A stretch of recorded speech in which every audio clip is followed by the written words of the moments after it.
Hey, it is Eliki here, and this winter I spent living next to a ski resort in Bulgaria. So let's talk Bansko.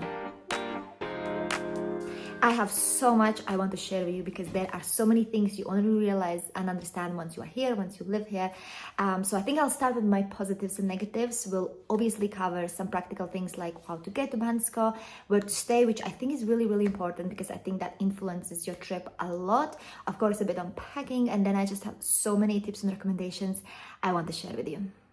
Okay, let's start with the positives. I mean, one of the main reasons why people come here, it's because it's one of the cheapest ski resorts in Europe. And of course, price directly correlates with like, what do you get? Is it worth it? And I think it's a really, really good ski resort compared to other ones in Europe. Like for the price, it is worth it. Of course, it's not the biggest one, but the ski resort it has everything you need, really, as loads of different slopes, different difficulty levels. There are restaurants and cafes on almost every slope. Also, what I love is that there is a ski lift for every slope. So once you are up there, the queues are not too long, and also it's just easy to get everywhere, jump from slope to slope. And I think in general, the quality and the lifts and the restaurants all together for the price that you're paying, it's a really good ski resort. And what I think is also important when planning a ski trip is that it's easy to get to the actual resort, to your hotel, to the town where you're going to be staying in, because there are loads of amazing ski resorts in Europe, but it can take like the whole day just to get to them. So I think also the convenience, how as long as you have a direct flight to Sofia, from there is just a transfer to Bansko, and that's it. But I'll cover more about how to get to Bansko in the next section. And the Bansko town itself, even if you're not skiing or taking a day off, it's really, really lovely. It has that kind of like Alps architecture kind of a vibe. It's cobblestone streets in the city center. It's a lovely church there, so you have like the vibe. There is a bit of a history. Of course, loads of restaurants, shops, pharmacies, pet shops, like everything you need, Bansko has. Now, I'm always honest in my videos, and I do feel like we need to cover the negatives too, so you are prepared for everything. And I think a lot of things that maybe people don't advertise online. I think the main one that I want to mention is the big, massive queue for the main first ski lift that takes you up to the slopes. And honestly, I'm not being dramatic. It was 1 hour. There was a few days when I waited 1 hour, some days 45 minutes. I think one day I was lucky, I only waited like 20 minutes, but either way, you will always queue. You will always wait and stand in the queue to get to the first main ski lift. Obviously, the crazy 1 hour queue is at the peak times, during peak times, but the peak time is long. It's like literally since they open to until like 11:30, there is always a queue. And of course, weekends are like even worse. Now, there are solutions. You can purchase a fast track on that day. I tried to figure out the price, but I don't think there is like an official price. I think it's like kind of on a day you ask and see if you can get it and how much it is. So I had a season ticket because I was spending the whole season. That was the whole plan. And fast track is actually included in the season ski pass. So that was fantastic. And actually for the first 2 weeks, I didn't realize that we have the fast track on with our ski pass. So I was queuing. But then the moment that I found out, I was so happy. So you either pay extra and get the fast track, or there also are like loads of minivans by the gondola, and they basically can take you up to the ski resort, to the slopes, but you have to pay, and you have to pay per person. So if you are a big group, you're not really gonna have an advantage because you're just paying as a group. They have a very strict price. I think at the moment it is €9 per person. So if you're a family of 4, you will have to pay for everyone. It's not like you are a group and you can pay a group price.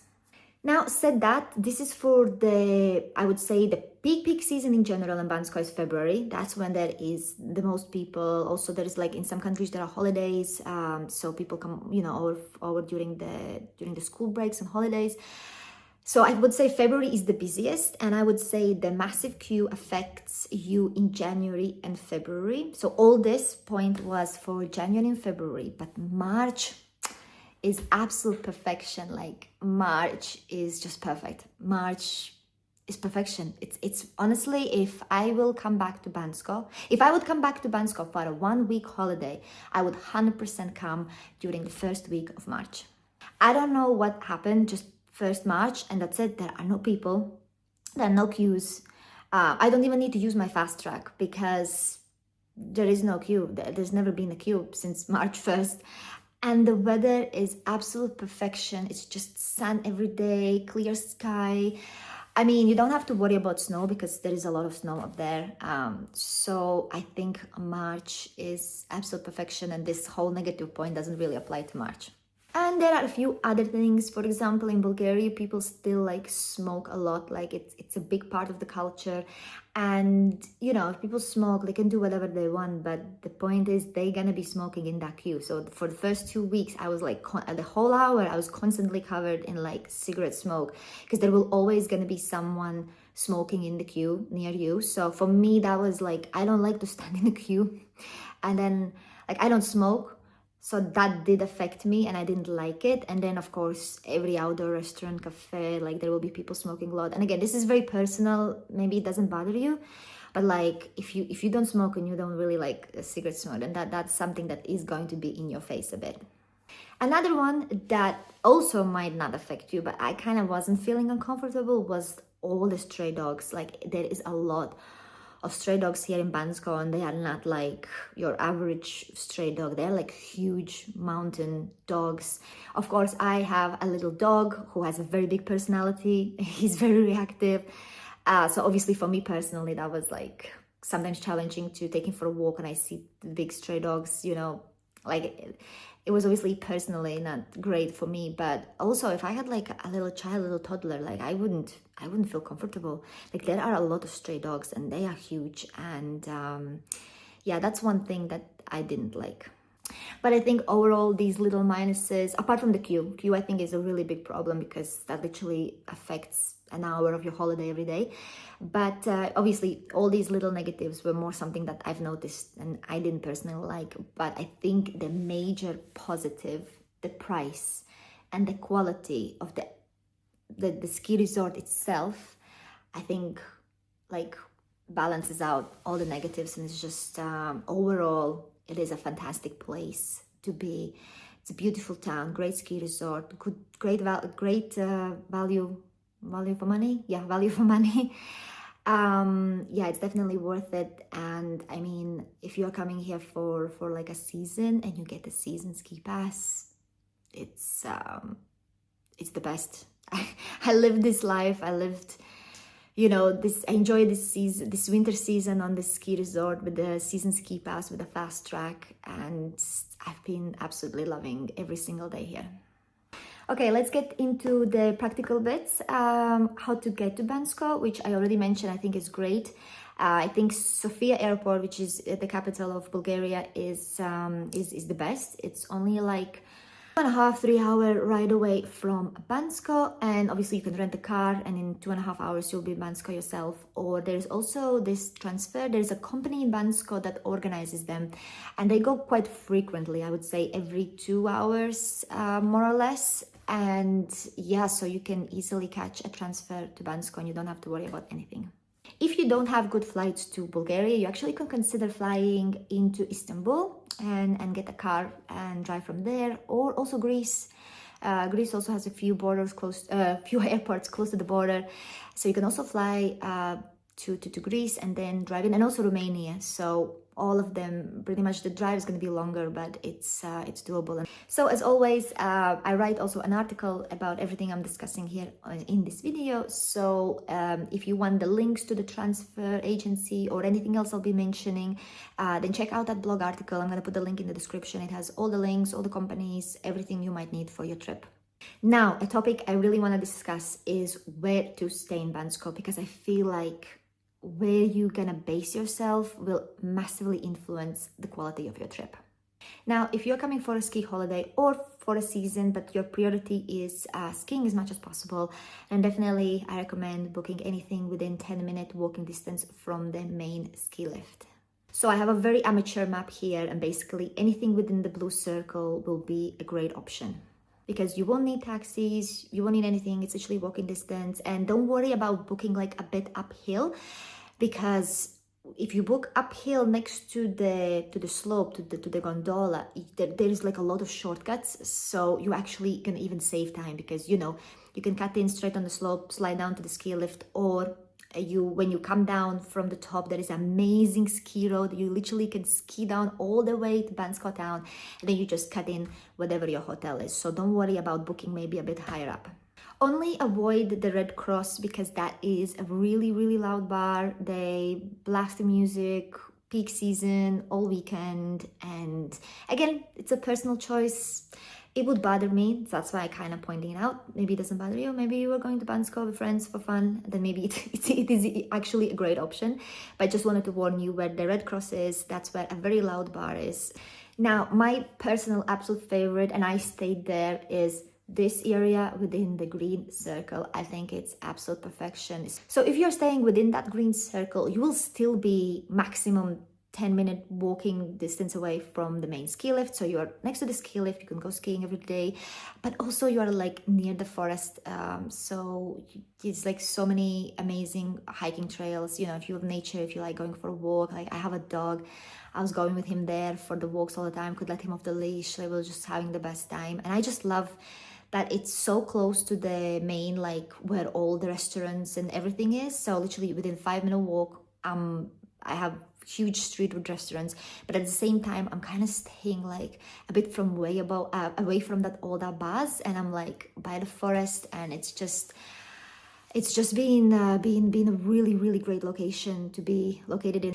Now, I do see the appeal of staying in the city center. I do understand why, because the city center is really lovely. Like the main street is like a pedestrian street. There are no cars. There are loads of coffee shops, loads of restaurants. I feel like you just need to understand what is your priority. If your priority is skiing as much as possible, stay closer to the ski lift. But in general, about safety, you don't have to worry at all. Pretty much the whole Bansko is super safe. Locals know each other, and for tourists, it's a very touristic area. Okay, let's jump into everything else I want to share with you. There are a few tips and tricks that don't really fall under any category. I mean, a big one is weather. That one I've seen a lot online, and also everyone always kind of wants to find out what's the best time, and I guess you already figured out it's March. I think the main thing that I just want to share with you regarding weather is that weather is quite unpredictable. It changes a lot, especially in January and February. It can be a really sunny, lovely day, and then the next day you have a snowstorm, which is great because you get loads of fresh snow on the slopes, but obviously like the visibility is not so great because it's snowing a lot, or it can be a bit foggy up like at the top slopes. So I think just when you're thinking about weather and packing, you pretty much have to pack for everything. Apart from the top layer, mid layer and base layer, I always opt in for mittens over gloves. I just find them way more warmer and more comfortable. An absolute must for me is the neck gaiter. Scarves can sometimes be too much, but this protects your neck and face if needed. It's such a multi-purpose item, and it only takes a little bit of space in your suitcase. And I will always choose sunglasses over goggles. With these type of sports glasses, my visibility is way better, and sunscreen is a must. When the sky is clear, the sun is really strong up in the mountains and you can burn, so definitely pack a sunscreen. I always travel with level 8 suitcases. The quality is absolutely amazing, and the wheels spin 360, making my travels way easier. Extra pockets inside and a wide handle that helps me maximize my packing space. Traveling with such good quality suitcases makes my packing and traveling way more enjoyable. Like many ski resorts, also Bansko has live cam, which I think is fantastic. I was pretty much checking live cam every morning when I couldn't decide to go or not to go, because maybe the weather in the town wasn't the best. I was checking live cam and it was clear and beautiful, a nice day, so obviously I went up skiing. But if you're down in the town and you're feeling like it's very foggy, just check the live cam, and honestly the fog kind of gets stuck in the midsection. So up there, clear skies, sun, beautiful day. So yeah, definitely check the live cam in case the day doesn't look too good down in the Bansko town. One thing you absolutely don't have to worry about are the rentals and ski schools. honestly, I feel like this is the first place where there are more ski rentals and ski schools than restaurants, and there are a lot of restaurants. Bansko is becoming a digital nomad hotspot, and I totally absolutely see why. The life here is super chill, super good, and you know, there are a lot of co-living and co-working spaces to pick from, and I can see a lot of events happening. There are a lot of expats living here permanently all year. Also people who just have like a winter house here and they come for the season. So yeah, it's actually quite international environment for like a little mountain town. It's like a lot going on here. And yes, so I can more comment on like the winter season, the skiing part, because that's the main reason why I came here. I came here for the skiing, but I totally absolutely see how lovely this place is in summer, all the hiking trails. Yeah, I totally absolutely see why people would want to spend summer here too. And there's actually a lot of things to do. There is rafting is quite popular, horse riding. You can also rent quads. So yeah, there is quite a lot to do here. Bansko is like this little mountain bubble where you are. Life is just like super chill here. And my final quick tip, that for us tourists, life actually got easier in January 2026 because Bulgaria moved to euros, so now you can pay everywhere with euros. I think that's it. I really hope I told you everything I wanted to say. If I forgot something, or you disagree with something, or you have some other great tips for people watching this video, please comment them below. I answer all the comments. I love when we have some discussion going on in the comments. Like, I learn, people learn. It's fantastic. So don't hold back, comment. And in general, if you just want to see more about life on a ski resort, check out my Instagram, Bansko Travel blog. Of course, links to all my articles and some useful links I mentioned in this video, all that will be in the description box. I really hope you enjoyed this video, and I'm actually planning to hang around Balkans for some time now. I don't know, there is no deadline. But yeah, next country on the list, Macedonia, hopefully Montenegro. So yeah, some fresh videos about countries in Balkans will be coming up very soon.